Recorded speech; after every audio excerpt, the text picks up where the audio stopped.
very good morning to all students. Today we are going to discuss gravitational field. बेटा मान लो कि ये क्या है, अर्थ है हैविंग मास m, तो इसकी क्या होगी, कोई फील्ड होगी. फील्ड का मतलब अगर मान लो ये अर्थ है और मैं किसी भी ऑब्जेक्ट को यहाँ से अगर बॉल को फेंक रही हूँ, वो क्या होगी, किसी पर्टिकुलर हाइट तक जाएगी, वापस आ जाएगी. अगर और ज़्यादा स्पीड से फेंकूं तो क्या होगी, फिर कुछ हाइट तक जाएगी, वापस आ जाएगी. बट एट लास्ट क्या होगी, वो अपनी फील्ड में वापस आ जाएगी अर्थ की. इसी तरह से मान लो यहाँ पे क्या है, मून है. मून से अगर कोई आदमी कुछ यहाँ पे कोई है और कोई बॉल फेंक रहा है, वो भी क्या होगी, फेंकेगा और कुछ टाइम सेकंड्स बाद वापस नीचे आ जाएगी, मतलब अपनी जगह पे. इसी तरह और स्पीड से फेंकोगे तो वापस अपनी जगह पे वापस आ जाएगी. तो हम डे टू डे लाइफ में ये चीज ऑब्जर्व करते हैं. जब किसी चीज को हम फेंकते हैं तेजी से, तो थोड़ी देर बाद वापस आ जाती है, वो टुवर्ड्स अर्थ आ जाती है, सरफेस की तरफ. बट अगर मान लो मैंने किसी चीज को इतनी तेजी से फेंका, और तेज से फेंक सकता हूँ, वापस आएगी, इतनी तेजी से फेंका कि वो अर्थ की फील्ड से बाहर चलेगी और किसी दूसरी फील्ड में एंटर होगी. मीन्स कि जैसे मैंने यहाँ पे बॉल थी, उसको इतनी तेज फेंका कि वो अर्थ फील्ड यहाँ तक है, मान लो यहाँ से बाहर चली गई और किसकी फील्ड में चली गई, वो मून की फील्ड में एंटर कर गई. तो वो अर्थ की ग्रेविटेशनल फील्ड को क्या कर गई, मीन्स एक्सेप्ट कर गई और मून की ग्रेविटेशनल फील्ड में आ गई.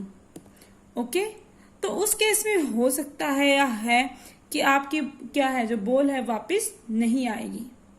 तो एक तरह से हम क्या कह सकते हैं, ग्रेविटेशनल फील्ड क्या है, ये वो रीजन है जहां पर हमें ग्रेविटेशनल फोर्स फील होता है. मीन्स ग्रेविटेशनल फोर्स फील होता है, मीन्स जितना हम पास होंगे इसके उतना हमें फोर्स क्या लगेगा, ज्यादा फील होगा. जैसे जैसे दूर जाते जाएंगे अर्थ सरफेस से, हमें ग्रेविटेशनल फोर्स कम फील होता जाएगा. तो एक तरह से वो रीजन है जहां पर हमें क्या होता है, ग्रेविटेशनल फोर्स फील होता है. मीन्स हम कोई भी चीज फेंक रहे हैं तो उतनी ही नीचे आ रही है वो. और ये हमारे पास क्या है, ये हमने रेड जो बना रखी, क्या lines of equal field strength, मतलब सब पे यहाँ पे फील्ड क्या है, इन सभी पॉइंट्स पे इक्वल है, इन सभी पॉइंट्स पे इक्वल फील्ड स्ट्रेंथ है, इन सभी. तो मैंने कुछ लाइंस बना दी, ये क्या है, फील्ड लाइंस. जैसे आपने 9th में पढ़ा है मैग्नेटिक फील्ड लाइंस, वहां मैग्नेटिक की फील्ड, एक मैग्नेट फील्ड वर्ड पढ़ा है. मैग्नेट फील्ड क्या होती थी, space around a magnet, where कोई भी चीज हम लाते हैं वो क्या करती है, फोर्स ऑफ अट्रैक्शन फील करती है. मीन्स अगर ये मैग्नेट है, इसके सारे अराउंड का जो रीजन है, इसकी फील्ड है, अगर इसमें इस फील्ड में कोई भी अनदर ऑब्जेक्ट आपका आता है तो वो एक फोर्स एक्सपीरियंस करता है. इसी तरह से ये क्या है, अर्थ की ग्रेविटेशनल फील्ड. यहां पर भी अगर कोई ऑब्जेक्ट आएगा इस फील्ड में तो वो क्या करेगा, एक फोर्स फील करेगा. ओके, अनदर थिंग, ये हमने क्या बना दी, ग्रेविटेशनल फील्ड लाइंस. तो ग्रेविटेशनल फील्ड लाइंस जितनी क्लोज होंगी एक दूसरे के, मीन्स वहां पर उसकी स्ट्रेंथ उतनी ही ज्यादा है. और हम कह दें या फिर कि जितनी हमारी फील्ड लाइंस दूर दूर होंगी, मीन्स वहां स्ट्रेंथ कम है. अगर जैसे मैं यहाँ पे देखूं, इस पर्टिकुलर एरिया में कितनी फील्ड लाइंस हैं, 2 ही है. अगर इतना ही बड़ा सर्कल मैं यहाँ पे बनाऊं तो हमारी फील्ड लाइंस क्या होगी, 2 से कुछ 4 होगी मान लो. तो मीन्स क्या है, यहाँ पे इतने इस एरिया में फील्ड लाइंस कम थी, यहाँ ज्यादा है. मीन्स जितनी फील्ड लाइंस होंगी उतना हमारे क्या होगी, ग्रेविटेशनल फील्ड बढ़ जाएगी. अर्थ से आप देख रहे हो जितना दूर जाते जाओगे, यहाँ देखो इतने एरिया में कितनी फील्ड लाइंस हैं, यहाँ देखो इतने में क्या होती जा रही है, दूर होती जा रही है. मीन्स आप कह सकते हो कि अर्थ से आप जितनी दूर जाओगे तो ग्रेविटी आपको कम फील होगी. और हम कह सकते हैं कि जितना दूर जाएंगे फोर्स हमें क्या फील होता है, कम फील होता है, जितना अर्थ से हम दूर जाते जाएंगे. तो ये सब क्या एक हाइपोथेटिकल है कॉन्सेप्ट. ऐसा नहीं है कि आप इसको देख रहे हो कि ग्रेविटेशनल फील्ड लाइंस सही में आपको दिखाई दे रही हैं. ये क्या एक हाइपोथेटिकल कॉन्सेप्ट है. तो हमें फील्ड लाइंस क्या दे रही है, एक आइडिया दे रही है अबाउट फोर्स, कि हम कोई भी चीज अगर यहाँ रख रहे हैं तो उसके ऊपर क्या लग रहा है, फोर्स लग रहा है. या हम कह सकते हैं डेट ग्रेविटेशनल फील्ड क्या है? The space around a body, body हमने क्या मान ली? अर्थ। तो it is said that the space around a body with in which it's gravitational force of attraction is experienced by another body. कोई भी दूसरी body अगर उसकी फील्ड में आती है तो वो ग्रेविटेशनल फोर्स ऑफ अट्रैक्शन क्या करती है? वहां पे महसूस करती है। उस फील्ड को, स्पेस को, उस रीजन को हम क्या बोलते हैं?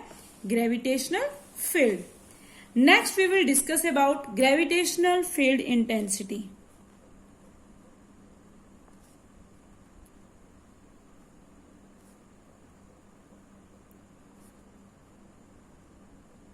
फील्ड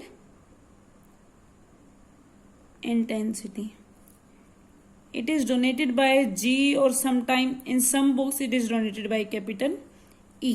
तो आप किसी से भी डोनेट कर सकते हो इसको। तो हम क्या ले लेते हैं इसमें? ये हमने क्या माना कि हमारा क्या है? फिर से अर्थ,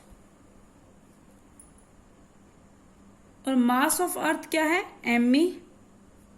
सेंटर से हमने माना ये क्या है? Radius of earth. और यहाँ पे कोई अनदर हमने मास रख दिया या बॉडी रख दी जिसका मास क्या है? m है। तो क्या होगा? जब जो बॉडी यहाँ पे है हैविंग मास m, फोर्स लगेगा इस बॉडी पे। कितना फोर्स लगेगा? Which is equal to toward centre mg, यही लगेगा। और according to Newton third law of motion, every action there is equal and opposite reaction.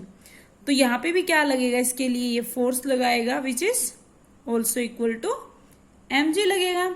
अगर मैं अर्थ को पॉइंट मास की तरह कंसंट्रेट कर दूं या पॉइंट मास की तरह एज्यूम कर लूं, तो हम देखना चाहते हैं what is gravitational field intensity. Means अगर ये अर्थ है या कोई भी मास है, वो अगर कोई दूसरा मास है उसको क्या करेगा? यहाँ पे कोई दूसरा मास रखा हुआ है एट अ डिस्टेंस r, वो उसको क्या करेगा? अपनी तरफ अट्रैक्ट करेगा। हमने मान लिया है दूसरा मास है, कितना है? 1 kg का। 1 kg मीन्स, और 1 kg पे जो फोर्स लग रहा है उसे क्या कहते हैं हम? Gravitational field intensity. इस मास पे कुछ फोर्स तो लगेगा, इस फोर्स को हम क्या कहते हैं? Gravitational field intensity. तो ये फोर्स कितना होगा? हम देख सकते हैं एक तरह से फोर्स ऑन 1 kg, अगर 1 kg का हम मास लें, फोर्स ऑन 1 kg, हमने माना कोई भी दो मासेस हैं, तो एक 1 kg का है, तो इस 1 kg के मास पे क्या लगेगा? फोर्स लगेगा ग्रेविटेशनल के कारण। तो जो फोर्स लगेगा उसको हम G बोल दो या E, कितना होगा? G M, और दूसरा M हमारा क्या है? 1 अपॉन में R square, which is equal to GM upon में R स्क्वेयर। इसको हम क्या बोलते हैं? ये हमारा फॉर्मूला होता है ग्रेविटेशनल फील्ड इंटेंसिटी का, GM अपॉन में R स्क्वेयर। तो आप कैसे डिफाइन कर सकते हो? ग्रेविटेशनल फील्ड इंटेंसिटी क्या है? The intensity of gravitational field at a point in the gravitational field is defined as force experienced by a body of unit mass placed at that point. जो body है जिसका मास क्या है? 1 kg unit mass है, जो force वो experience करेगी उस पॉइंट पे, उसको हम क्या बोलते हैं? Gravitational field intensity. आप इसको अनदर वे से भी समझ सकते हो। आप ये मान लो आपके पास क्या है? कोई टेस्ट मास है।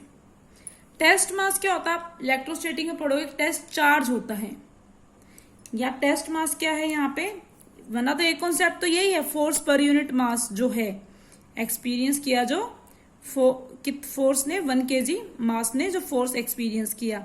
या सेकंड मेथड अगर आपको सीखना है, टेस्ट मास हम लेंगे। टेस्ट मास हमने मान लिया m0। टेस्ट मास क्या है? बहुत ही छोटा मास, वेरी वेरी स्मॉल, बहुत ही छोटा मास। मीन्स इसकी खुद की कोई फील्ड लाइंस नहीं है। क्या है? जैसे अर्थ है, उसकी कोई फील्ड है। अगर अर्थ के पास है बहुत छोटा सा मास रख दो तो उसकी खुद की कोई फील्ड लाइन ज्यादा इफेक्टिव नहीं होंगी। जैसे कि अगर मैं भी हूं, ऊपर जा रही हूं, थोड़ी उछल रही हूं, वापस जंप करके नीचे आ जाती हूं, क्योंकि अर्थ की ग्रेविटेशनल फील्ड मुझसे ज्यादा स्ट्रोंग है।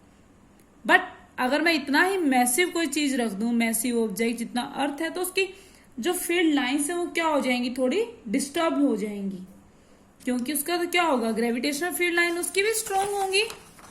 तो अगर हम यहाँ पे देखें हम क्या कह सकते हैं, तो ये हमने माना कोई भी टेस्ट अर्थ है और ये हमारा कोई भी यहाँ पे टेस्ट मास रखा है एम नोट। तो ये हमारा क्या मान लिया हमने, आर डिस्टेंस। तो इसके ऊपर भी क्या लगेगी, जी लगेगी, एक फोर्स लगेगी, वो हमने जी मानी। और जी क्या होगी, ग्रेविटेशनल फील्ड हम किसे कहते हैं, इज इक्वल टू यहाँ पे क्या होगी, force on the test mass, that is equal to g gravitational field intensity. आपको ई से करना है तो ई से भी कर सकते हो बुक्स की तरह।